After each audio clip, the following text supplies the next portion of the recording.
The pan slipped from Margaret's hands and clattered against the kitchen floor just as the morning light crept through the blinds. She caught it quickly, wiped the rim, and kept stirring. The soup was thin but warm. She tasted it once, nodded, and placed two plates on the small dining table. Footsteps thundered down the hallway. A chair scraped back. One plate was pushed aside, the other was lifted, examined, then dumped straight into the trash. Seriously? Ethan muttered. This again? Lily wrinkled her nose. Dad takes us out to eat. This is embarrassing. Margaret said nothing. She reached into the trash, pulled the untouched bread from the top, brushed it off, and set it on the counter. The dog wagged its tail hopefully. She paused, then turned away.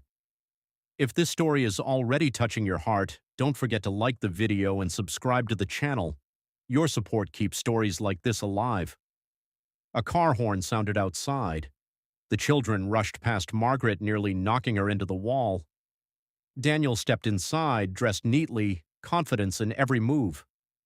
The kids clung to him at once, complaining loudly. He listened, nodded, then looked at Margaret with cool detachment. They shouldn't have to live like this, he said.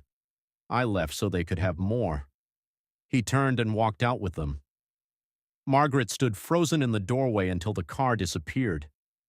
She returned to the kitchen, packed the soup into a small container, and ate alone. Years passed, calls became rare, visits shorter.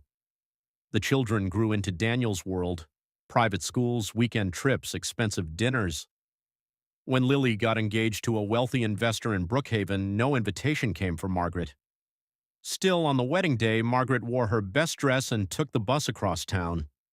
She held a small wrapped box close to her chest. At the entrance, security stopped her. You're not on the guest list. I'm the bride's mother, she said quietly. Lily noticed her then. Her smile faded. Why would you come here? She whispered. People will stare.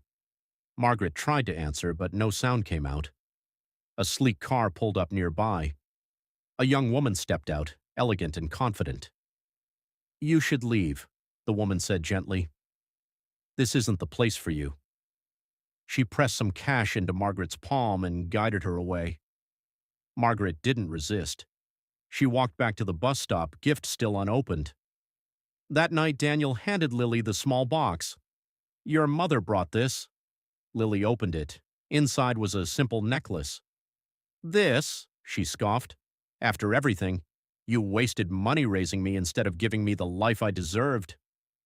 Daniel said nothing. Not long after, Margaret discovered she was pregnant again. Daniel disappeared for good. Employers turned her away the moment they noticed her condition. She worked when she could, skipped meals when she had to, and kept going. One evening, Lily returned to the apartment and found Margaret sitting silently at the table. A knock came at the door. An elderly woman stood there with a bag of groceries. She smiled warmly, said nothing, and left an envelope behind before walking away. Inside was money and a handwritten note. Love that gives without reward is never lost. Some sacrifices bloom later. Lily read it twice.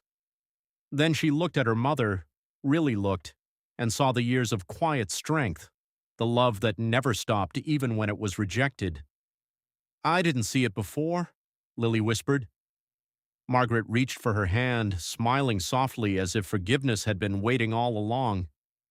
If this story touched you, don't forget to like, subscribe, and share your thoughts in the comments. Your engagement helps more people hear stories that matter.